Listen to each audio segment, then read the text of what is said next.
Um,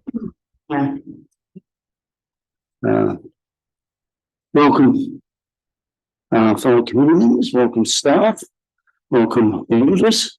The suggestion has been put to me that it might be best to actually begin with a confidential item, because we don't want these guys hanging around longer than they need to. That way we just get it out of the way. Is the committee okay with that? I can move that if you like. Yeah, okay, thank you. Second. Okay. So what's the benefit of that? Oh, all those in favour, sorry. I'll get this done one day. I ask the management to exclude themselves.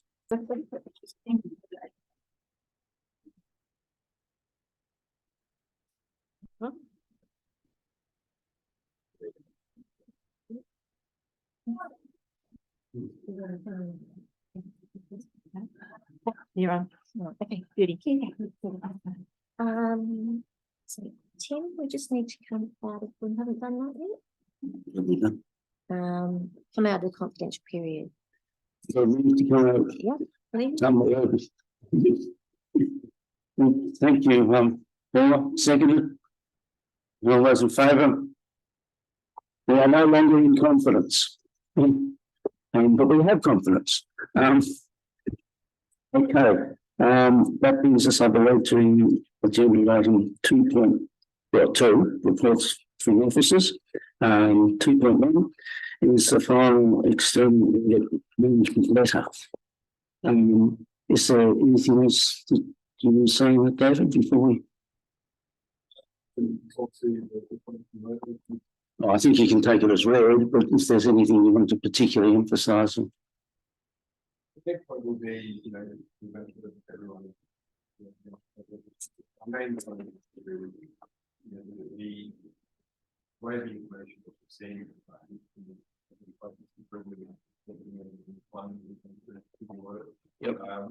we've seen within our management level staff, there were multiple revisions of information. Due to some error, again, it's already on the report, and that's sitting on a accumulated appreciation error, which needs to be trued up. And technically, criteria, we've got 2.3 or 4 billion dollars on population.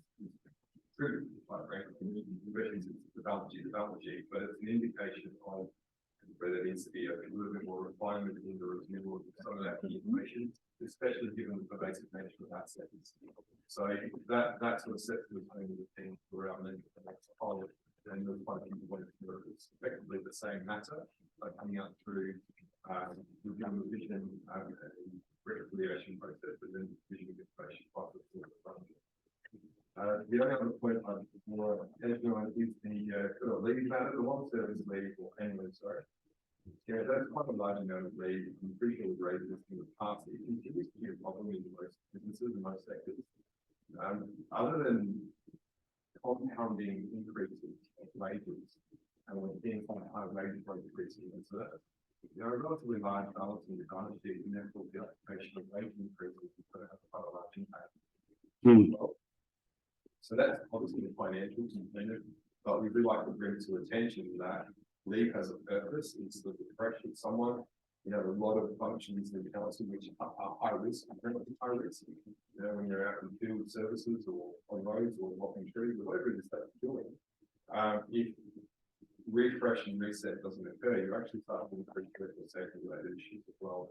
Now that's not for us. It's certainly something that we do see as a risk that we as a committee should keep in mind that the management team should be playing to make sure that everyone does have that time to reset as well as keeping that balance up the check. Can I just quickly pick up on that? I can't remember what the verb was in the report that was used about as encouraging people to take their leave or something like that. Is there any stronger options available to us? Can I just on that leave? Could we ask questions, Danny? I was just wondering what leave policy might be in place. In other words, do employees need to take annual leave at the end of during a financial year period. So when the end of year is there, the leave should be cut out. Is that a policy that we've got, or?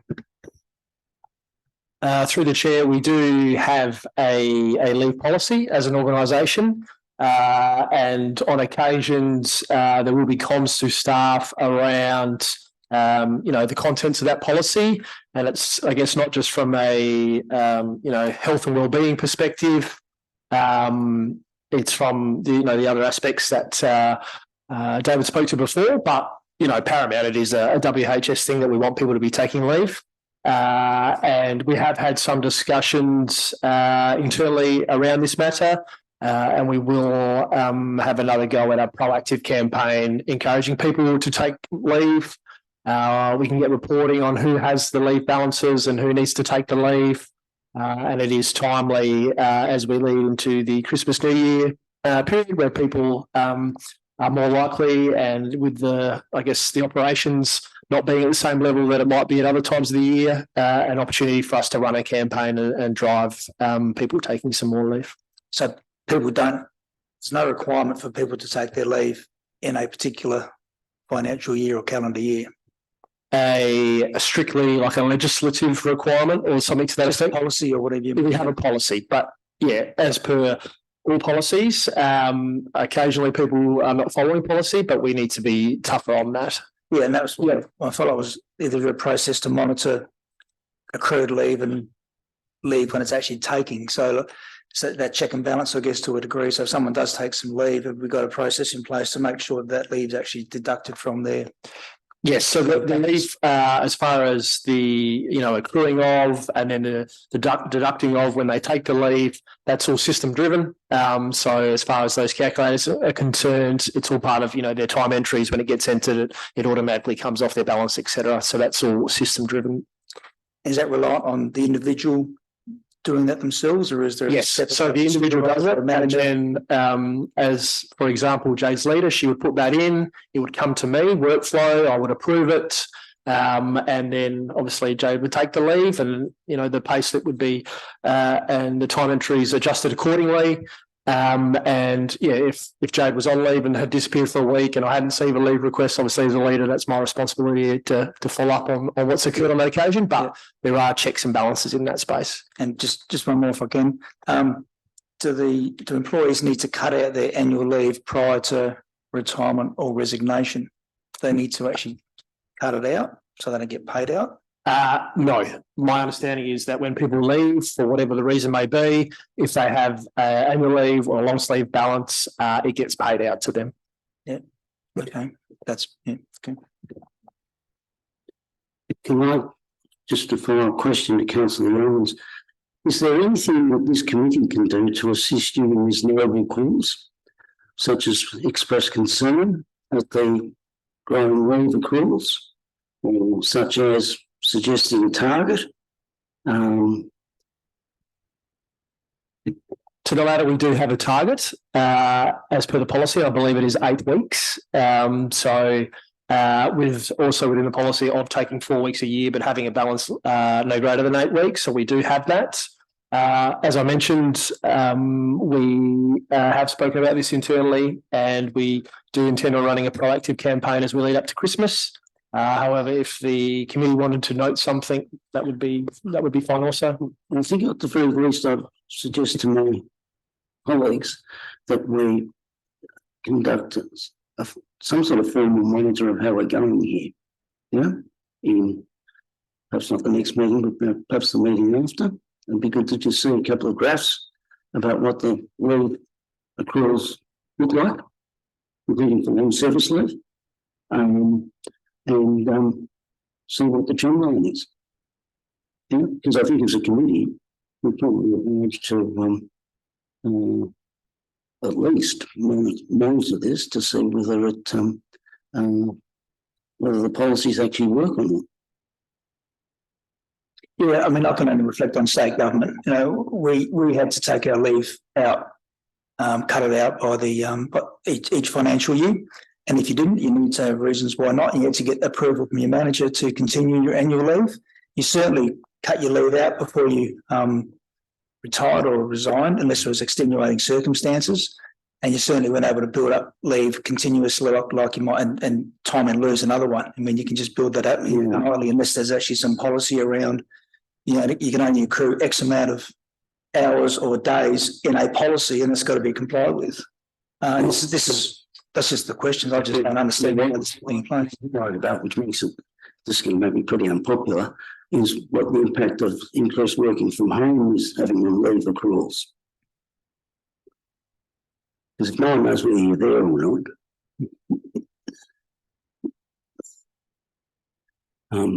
So there might be an ongoing factor at work there that's putting upwards pressure on the leave accruals while David and his team are trying to put downward pressures on it. And I think it's a good idea for us to keep it under review. Probably add to that, the cost of living pressure, probably means staff aren't inclined to take leave to go away. So you've got that on top of it as well, I suspect. It's a good point. Certainly, if the as you've indicated, if it cuts out in the absence of approval to carry over, more people will take leave. It's just obvious. So I think what I'm suggesting to the committee is that we agree a motion that asks for the information on leave accruals, progressive information on leave accruals to be presented to the next meeting after the next meeting of the committee. Yeah. The first meeting in 2024.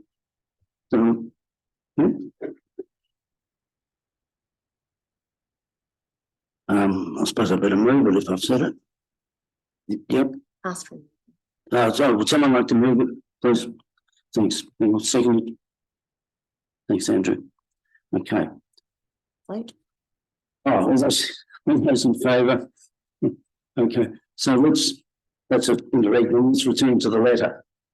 Yep. And other issues that committee members would like to raise in connection with that.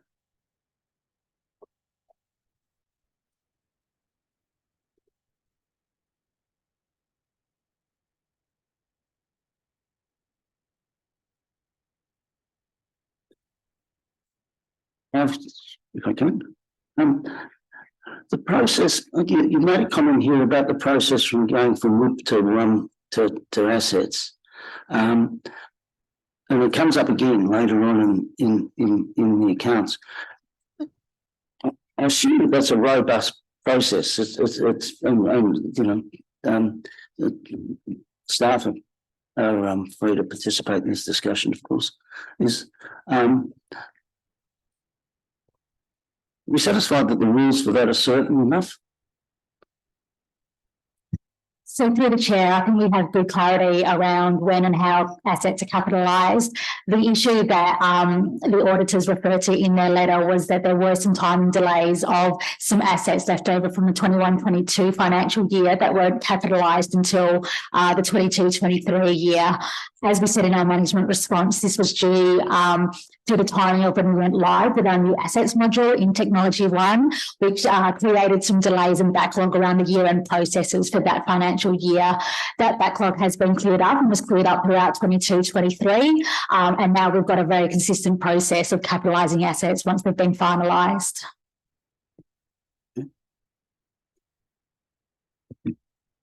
I guess I just had a question around the revaluation of assets. It was certainly something that was through the chamber over the last 12 months, the rise in asset valuations, which then led to a higher depreciation cost on our operating sheet. And then hope that a revaluation of assets would potentially bring down the depreciation in a sense.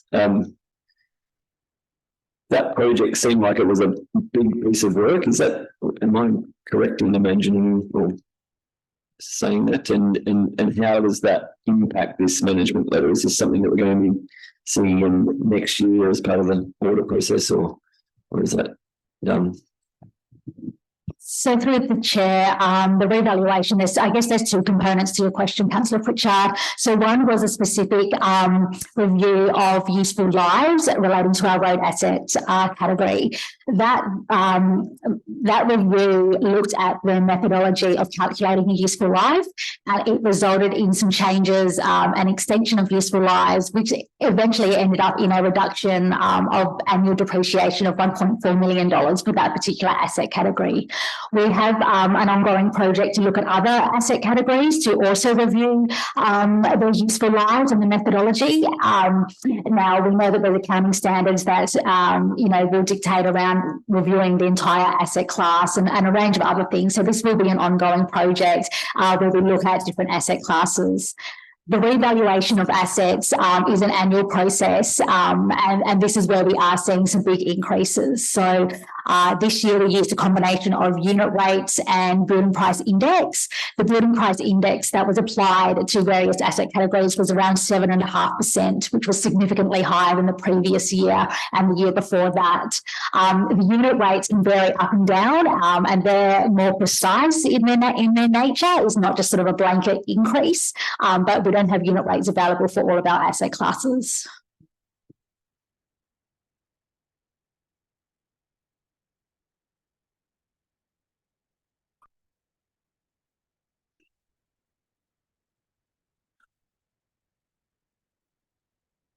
Sorry, Joe, that's very clear. It's understood as clearly by everybody who works on this thing.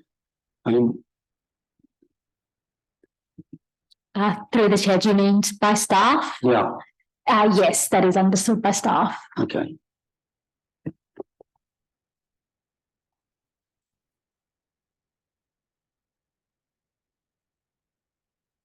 Any other comments on we've dealt with them? Any comments on the letter?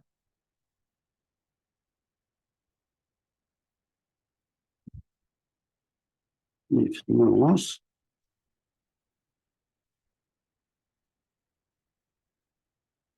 So we're being asked to make the final letter. Yeah. We're ready to do it. Someone like to move that we need it.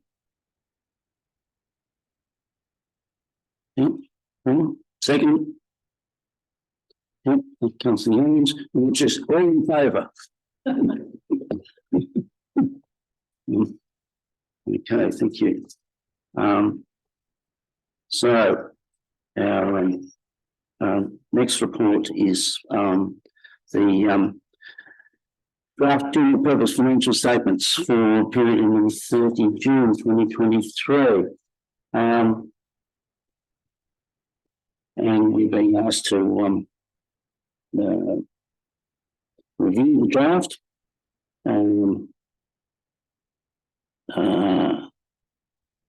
That the council's auditors be advised that the committee has reviewed the draft and is satisfied that they present fairly the state of affairs of the council, and that the committee endorses signing off of the certificate of audit of independence by the chair. In introducing this item, can I just say that I had a discussion earlier today with the chief executive and with David about the best way of going through this. I hope you'll forgive me for making the assumption that there's not much appetite for going through it page by page. So there's another way of doing it. I think perhaps we could go through it person by person. So if there's, but I'm happy to be guided by you. It's just a matter of, I don't know about others. I've got some comments, but they sort of go from page 17 and refer to something page 52, and it's it can get messy. This. So, are you happy to handle a person committee member by committee member, or is there some other way you prefer? No? Yeah? Okay, who wants to go first?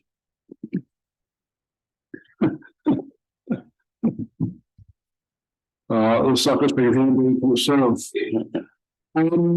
One general question than anything, to start with, I noticed the use of charges, particularly for facilities, have gone up. Both against budget and against actual last year, and I noticed in the report made some comments that a few of the organisations gone up. Is there anything you can put that down to in particular? Through the chair, so speaking in general about the user charges increasing, we have seen some increased numbers in a lot of our facilities, such as the tourist parks and recreation centres.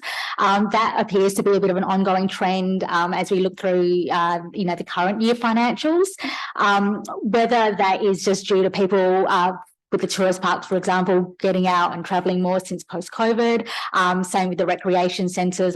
I personally am not sure of what those underlying reasons are, but it certainly seems to be an ongoing trend that I think is very positive. Because I was originally trying to work out whether the budget was underdone, but looking for actuals from last year up and your numbers in your annual report looked up. Notice obviously the deficit, while it's running in a fair bit from what the budget was, it's still the third year at least that there's been a deficit. I know briefly looked at long-term financial plan. What's the strategy to try and reel that in long term? Through the chair, so as it currently stands, yes, this year looking ahead to what are we in 23-24, we are sort of budgeting for a further deficit of about $1.92 million. As per the long-term financial plan that was approved by council around 3 years or so ago now, that plan had us returning to break even or surplus after 4 years. So this year is the fourth of 4 years. I guess we are where we are today. The work that we're doing internally and with the chamber means that, when we come together and approve a budget for next period, the intention is that will be a break-even budget. Alongside, I guess, of what we're doing a deep dive into our long-term financial plan. And I guess really pulling that apart because there are a number of assumptions in there that, 3 or 4 years on have proven not to come to fruition for whatever reason. And, I guess when we pulled that plan together, well, internally we didn't think that the Adelaide CPI figure would get to, 8.5%. There are other assumptions in there around things that have not come to fruition. So it is important that we make sure that the long-term financial plan that we're working through now is based on the latest and greatest and best knowledge that we have.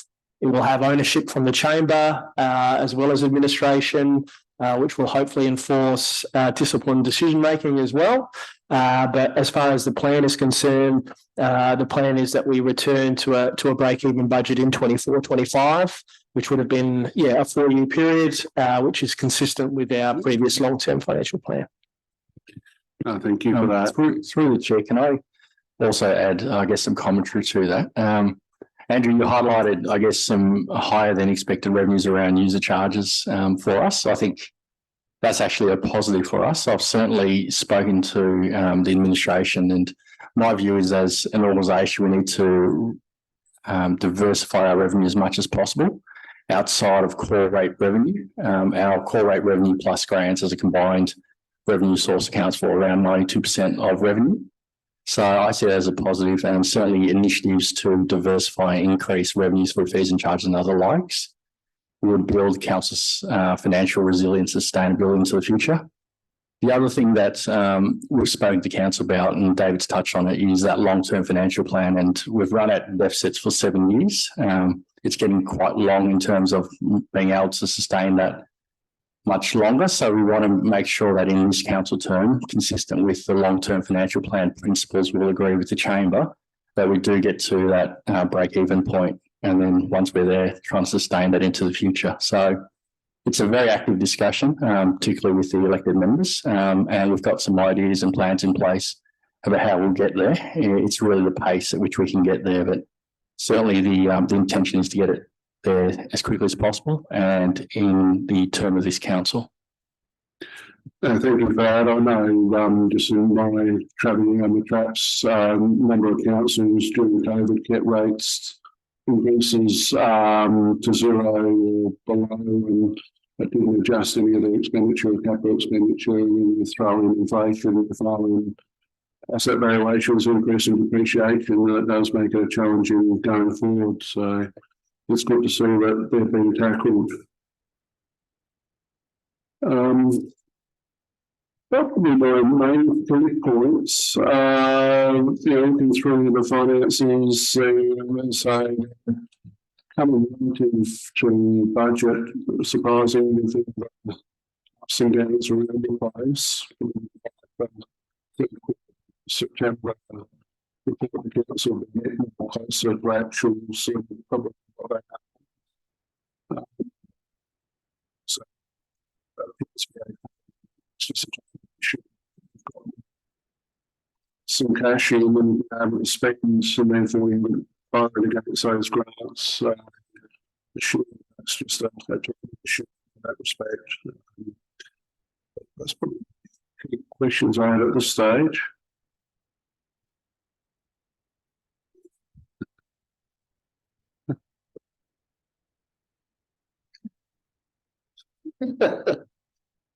I've just got a couple, and you might find this hard to believe. It's probably more relating to policy than anything else. But in one of the lines there's a $275,000 overspent in overtime. So I was just wondering, and it's operational for the parks and parks team doing some work. Just wondering whether you've got a policy or process in place that actually monitors overtime, as far as some restriction on when employees can take it, whether they need approval, whether there's sort of that checks and balances in place for that. Yep. So through the chair, our overtime policy does specify that approval is needed from the manager before it's undertaken. But the $275,000 was specifically related to the storm damage that occurred, I think it was about a year ago when those big storms came through. So that is why that overtime was so large compared to what it would normally be. And along the same lines, also about the toil, the time in lieu. Have you got some sort of restrictions and policies around that one as well?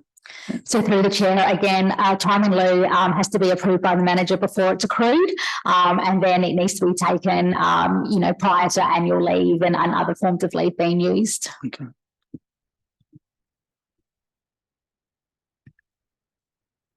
Just a couple. Okay, one more. Okay. Sorry. Contracted employees. Just wondering how many contracted employees you've got. You've got your FTE figure. How many of those are they? Is that as well as the contracts employees, or you've got them separate? So through the chair, I'd have to take on notice the actual number of contract employees we had at 30 June, but they would be outside of the FTE figure. Yep. So the FTE figure was about 700 and something, I think. Yes, that's correct. Yeah, 730. So I guess the question is, how many contract employees are there on top of that figure? Yeah. I need to take that on notice because that number can vary. It would also include some of our recreation centres. So like the Nollunga Aquatic Centre, we don't have the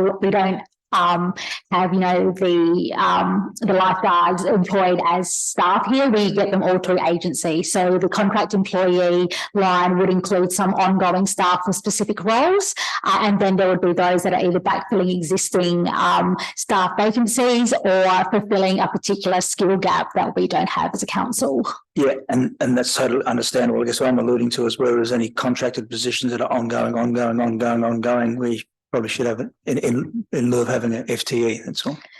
Through the chair, we did undertake an exercise about 18 months ago where we did convert a number of contracted employees over into our FTE count. So a couple of years ago, we saw quite an increase in the number of FTEs, which was simply because we were converting, those through an external agency onto ongoing. So from what I understand, and again, I need to take on notice to be absolutely sure, but most of our contract employees would be more of that short-term contract. Thank you. I guess just to follow up on that one, so there was an increase of 16 FTEs for this year. Is there a budget line for an increase or a decrease for the upcoming year? So through the chair, I would need to take that one on notice. I'm not entirely across the number of FTEs just off the top of my head right now that's been budgeted for in the current budget. I will add though that our current budget does allow for natural attrition and for vacancies. So we do recognise that there are movements throughout the year. I'm also picking up on one of Paul's comments around the overtime for the storm damage. Do we have a budget line in there for storm? Because there was $700,000 with contractors on the same event, so close to $1 million on storm.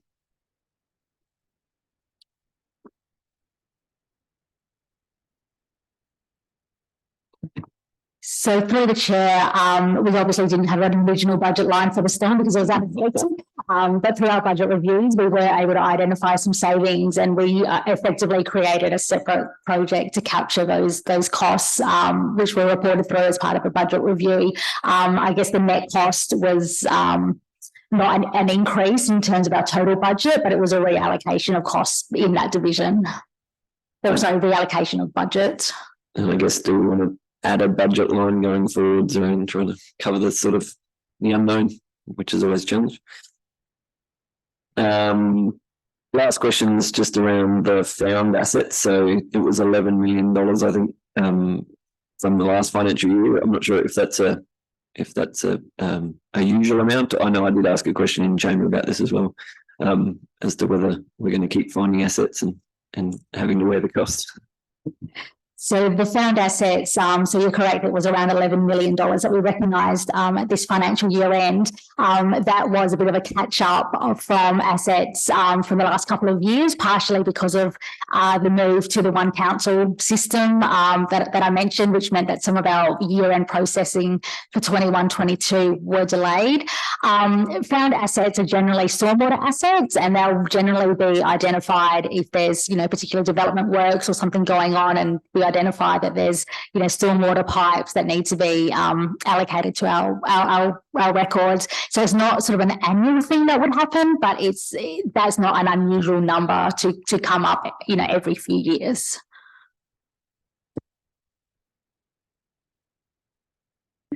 Thank you. I don't actually have any specific questions. Just a comment. I'm pleased to hear the Chief Executive's remarks in relation to matters under consideration.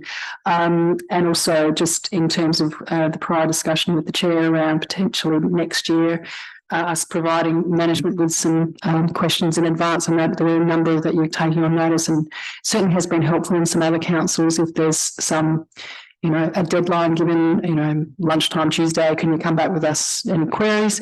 And I just wonder whether that might not enhance for next time, won't help us today.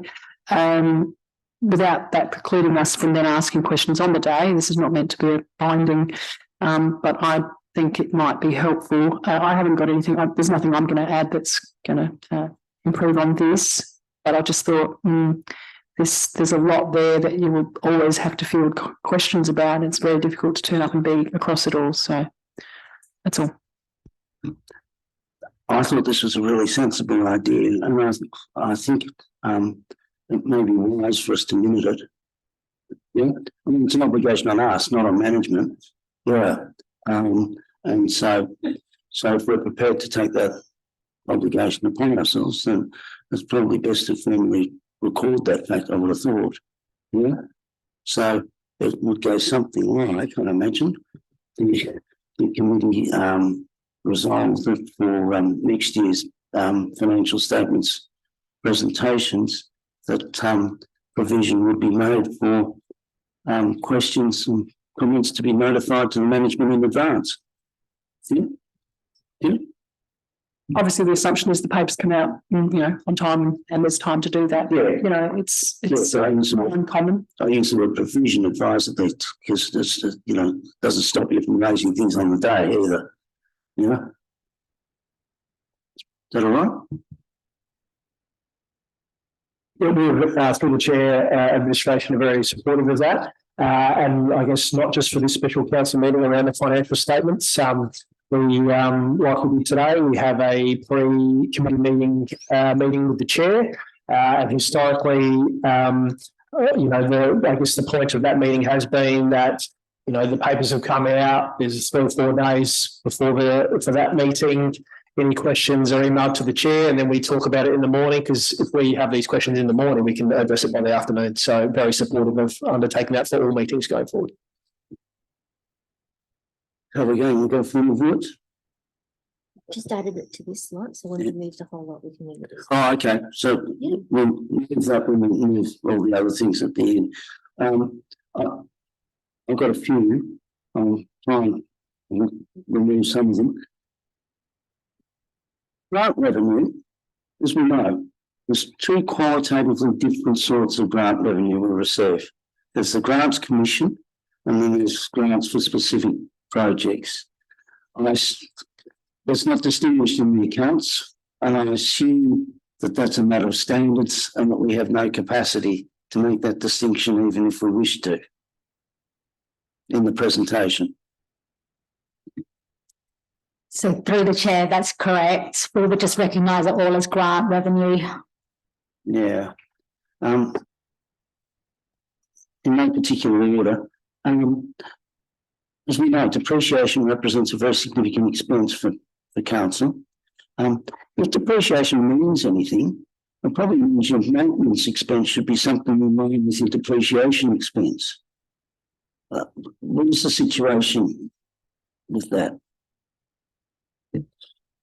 It is a topic of conversation within the organisation and something that we are currently reviewing.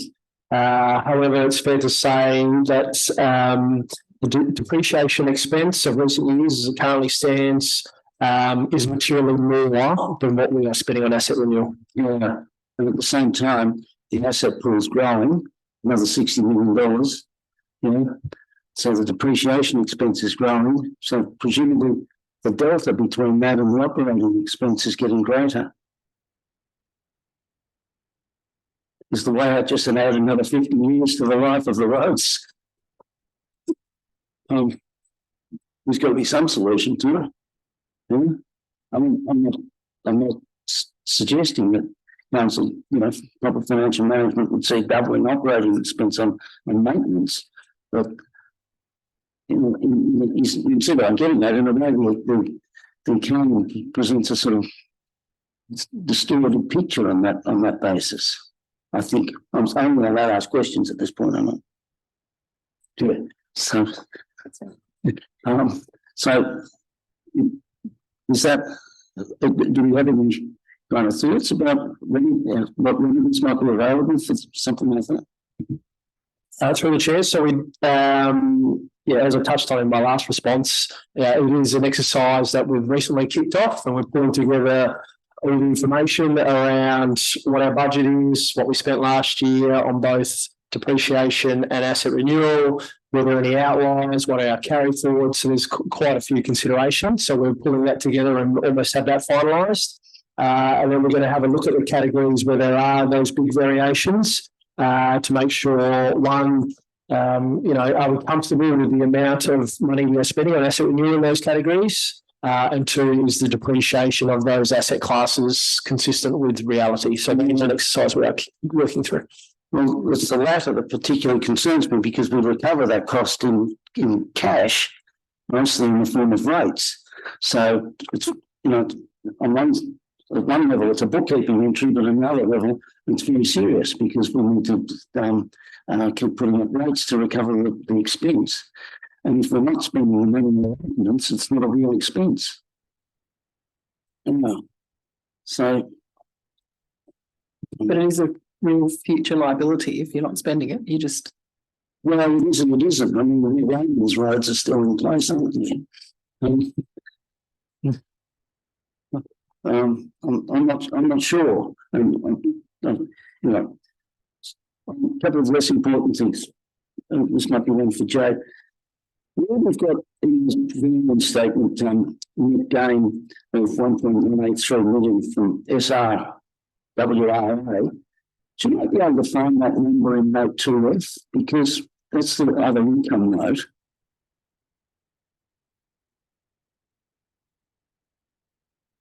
Through the chair, just bear with us while we put accounts. Of course.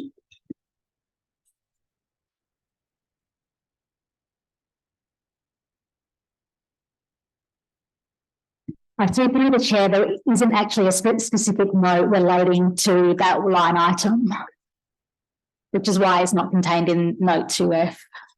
Is it included in the numbers in that to it? No, that is a separate figure. It is a separate figure. Okay, okay. No, sorry, which, No, okay. note 18 apparently includes it on, sorry. Sorry, okay, I won't hold you up, I'll take your word for it. Just quickly.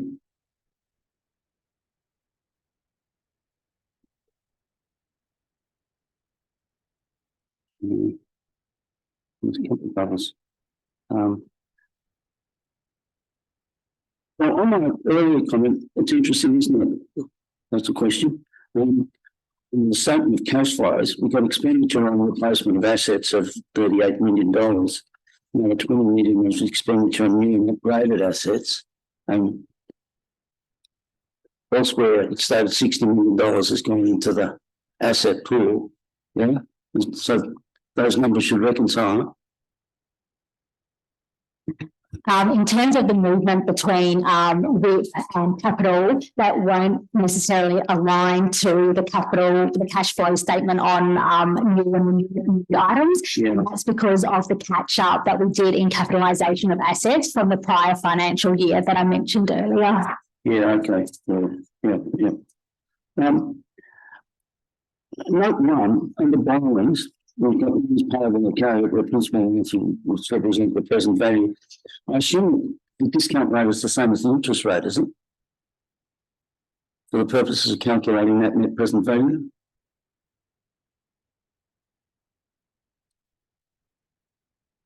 Note 1, number 10.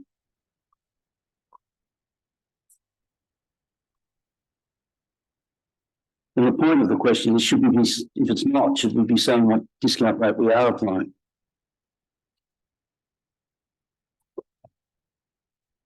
So through the chair, we're just having a look. Yeah, that's,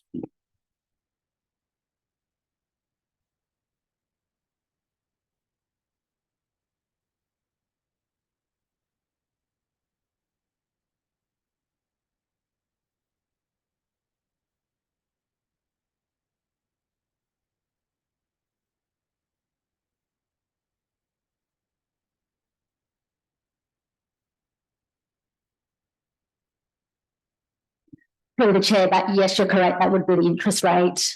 okay. Yeah. Anyway, note 2A and rates. You've got the 2023-2022 numbers there, and the dollars is 4.7. Is the rates went up by 4.7, huh? The unit rate. So does the fact that the income only go up by 4.7 suggest that there's no contribution that's made from upwards revaluation of houses and properties?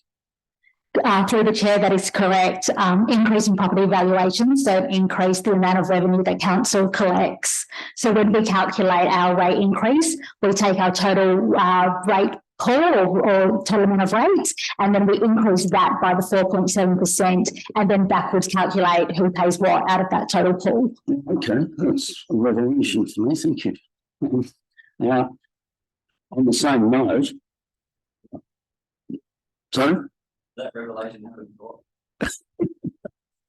On the same note, I noticed that income from wastewater management systems has gone up by 14%.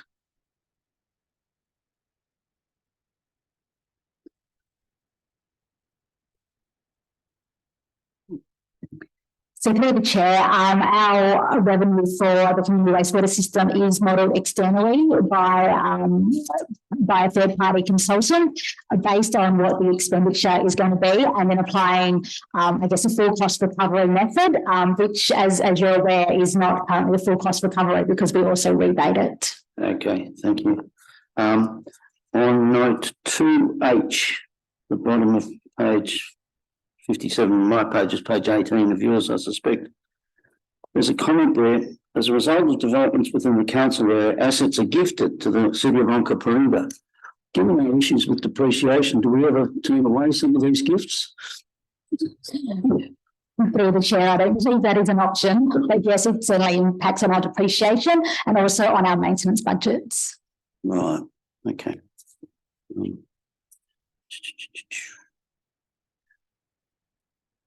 And on note 3, part 2, we've got administrative expenses. And the largest one by far is communications. I wasn't sure what that was. I assume it's from ICT, because that's on the next page.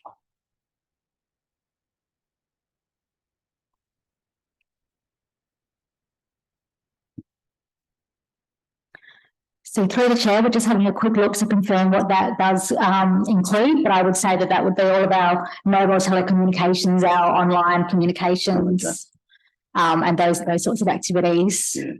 Yeah.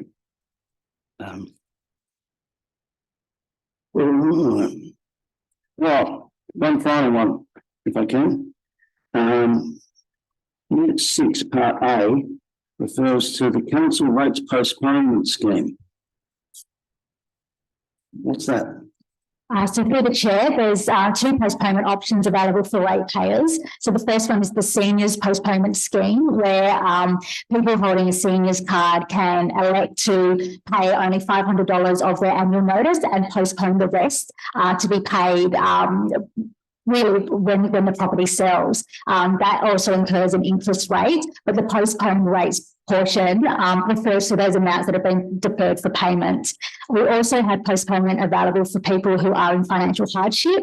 That is generally on a 12-month basis. And again, there is an interest rate that applies to any postponed amount. Okay, so that leads to the question that might be there somewhere. Do we make any provision for bad and doubtful debts? Through the chair, not for rates, because rates are a charge on the land. It means that they are payable when a property is sold. So even though we may have ratepayers with long outstanding arrears, when the property sells, we're very high on the list to claim outstanding rates. Okay, thank you for putting up with me. Return to the resolution in front of us, if that's all right with everybody else. As I said earlier, we've been asked to review the statements, and we're happy we've done that. Advise the council's auditors with the fact of that review, and that we are satisfied that they present fairly the state of affairs of council. Well, let's just take this as an omnibus at the end, huh? Rather than do it A, B, C, D. Yeah. 3, that the Audit Risk Committee endorses signing a certification of audit independence by the chair of the committee. And 5th, the one we added earlier. All right. That for next year's financial statements presentation, that provision would be made for questions and comments from the committee to be made to management in advance of the meeting. So, if we're all happy with that, would someone care to move this omnibus? Thank you. Or seconded. Thanks, Andrew. All those in favour? Okay, very good. So the next report is of the Southern Region Waste Resource Authority report. Thanks very much, David.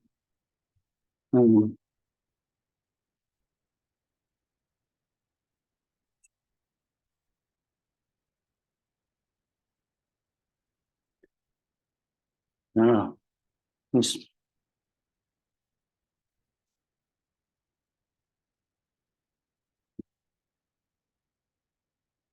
For the chair, page 93. I'm sorry? 93. 93. Oh, it's on my computer. That's not, no, I just put it out there.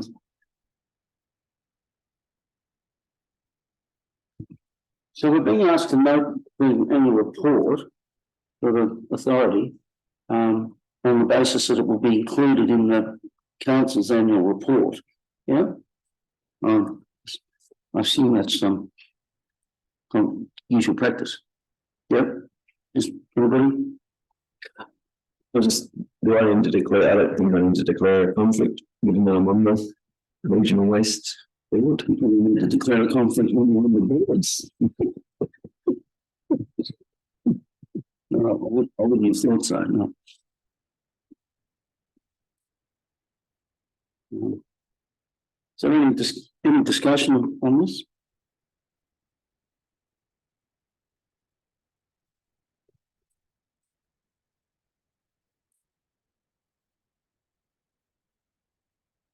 Ironically, there, it says material, because I was going to ask what oversight on this we need to be aware of, but given that 55% of the revenue makes it about 4% of the council's revenue, that's probably in that area where we probably don't need that in-depth look. It's a good question, isn't it? Who needs to be satisfied about these accounts? Both, I would have thought. They've got their own audit and risk committee, but they're incorporated into the council's financial statements, and the council's also liable for any debts or any liabilities they might incur. So it's a bit of both. So what should the sequence of events be here? Should the WRA's auditors have signed off on their accounts before they come to this committee? Is that the correct sequence? Right.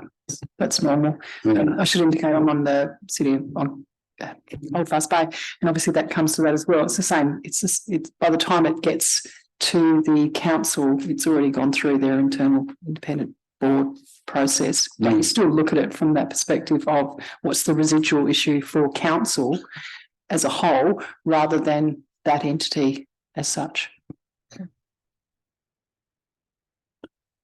Yes. Any other comments? I don't know whether, I assume that our brief doesn't extend to the authority's financial management. Seem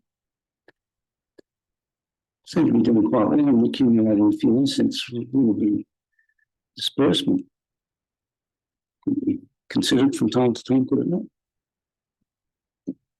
That's probably a question for the board. I think Andrew's hit it on the head.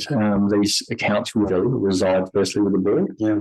They include the council's financial statements, but on a materiality basis, I mean, it's a fairly successful subsidiary, but fairly small in the grand scheme of things. So materiality-wise for council's accounts, you won't expect it to make a huge difference. But nevertheless, there's an opportunity here for the board. I was keen to ask any questions.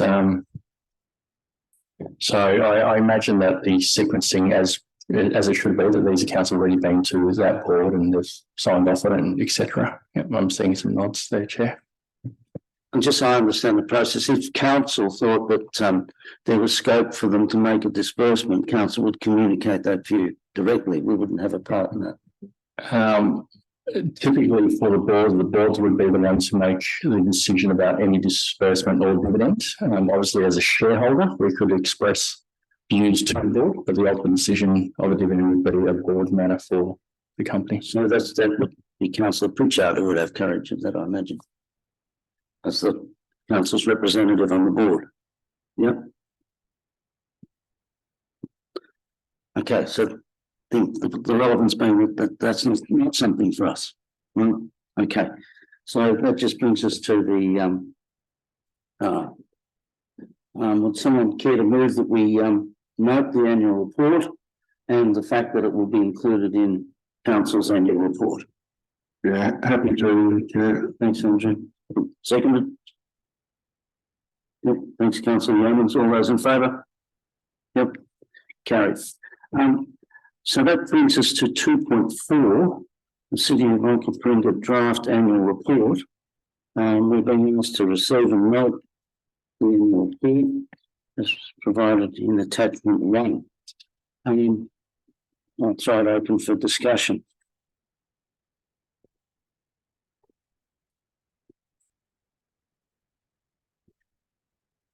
it's one of the comments I was keen to hear from the independent members is what other councils' annual reports look like in this sense. When I looked at this, to me, it doesn't feel like a community report. It's quite defensive is probably the word I'd use in terms of there's a lot of information in there that almost defends what we've done in the last year rather than celebrates what we've done in the last year. And I didn't see necessarily anywhere where we would fail to meet a target because there's a performance against previous metrics, a recovery plan or a commentary around what we can do moving forward. So I wasn't sure what other independent members thought of that sort of formatting. I think this might be a good time to invite Julia.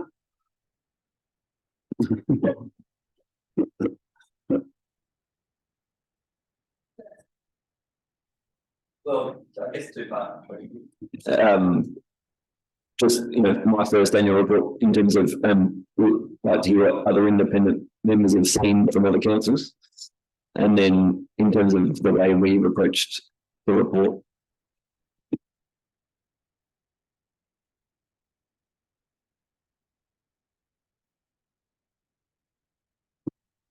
They all vary enormously.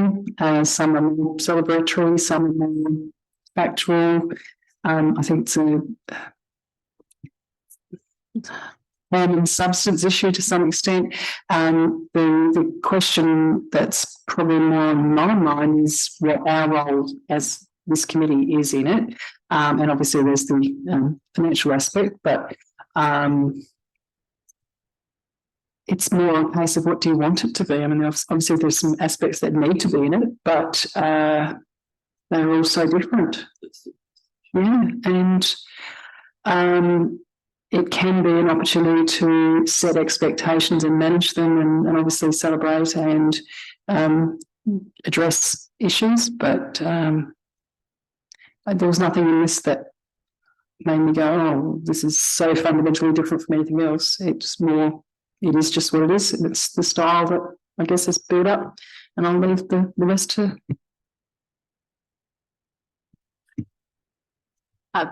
Through the chair, the way that we frame the annual report is as a bookend to our annual business plan. So you probably would have noticed that with the way that it's framed. And certainly what we tried to do this year, we did take some advice from ARC in previous years around making sure that we included measures and targets. And this is actually the first year we've reported against those measures and targets, which has been a really good learning experience for us because it certainly helps us think carefully about what we do display in here.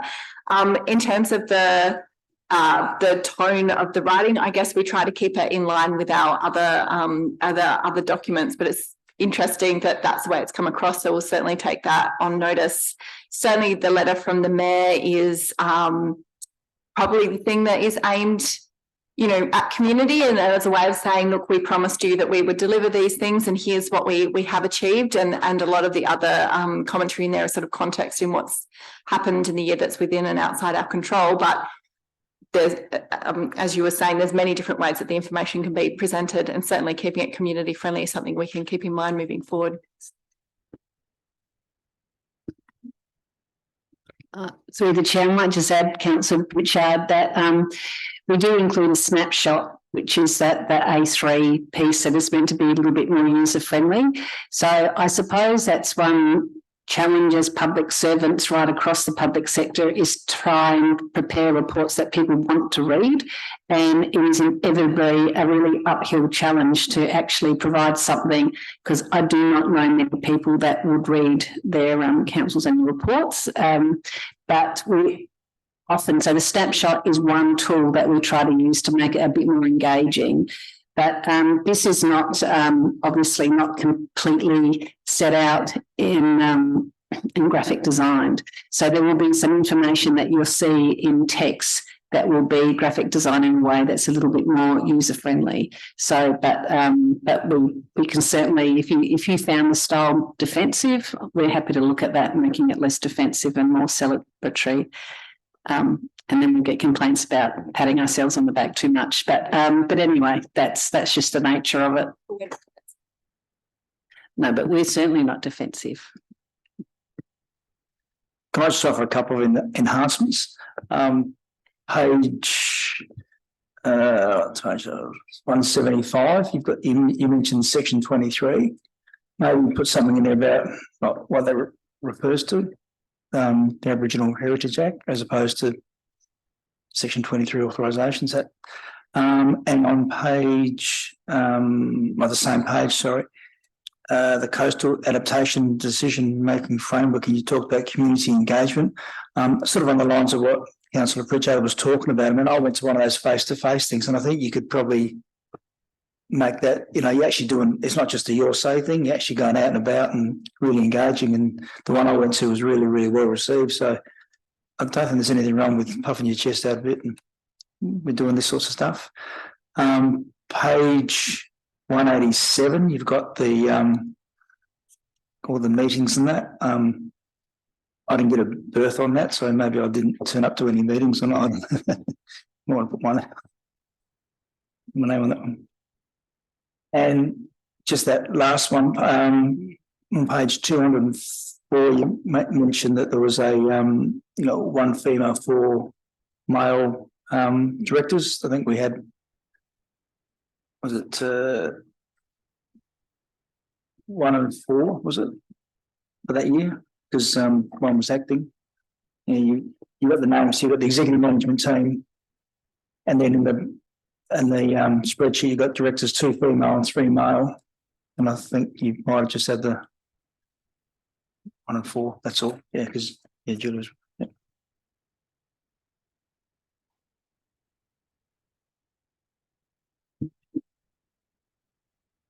Can I just ask a question? I assume that there's no requirement for the Risk Committee's annual report to be incorporated applies to the report for 23-24.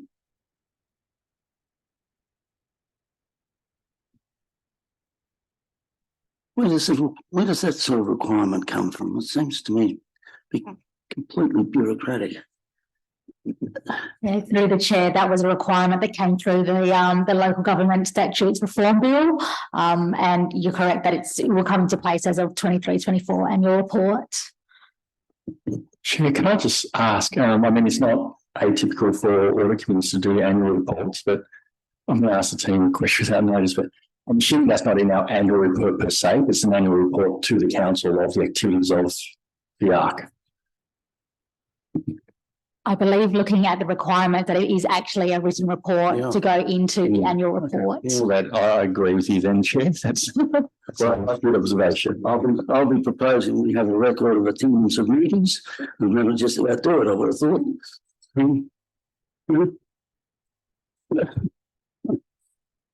Well, our accountability is to the council. As well as I said, we don't have a direct accountability to the people. So I can't imagine what the thinking was behind that. Anyway, greater minds than mine have worked on that. Okay. Is there any further comment? No. So we've been asked to receive a note for the annual report. It's provided in attachment 1. Would someone care to move? Right. Councillor Pritchard, seconded. Thanks, Paul. All those in favour? Yep, go. I believe that brings us to the end of our meeting. Yep. Thank you, everybody, for attending such a I love it, but not everybody does. So for those who don't, thank you. A special thank you. Yeah. I declare the meeting closed. Thank you.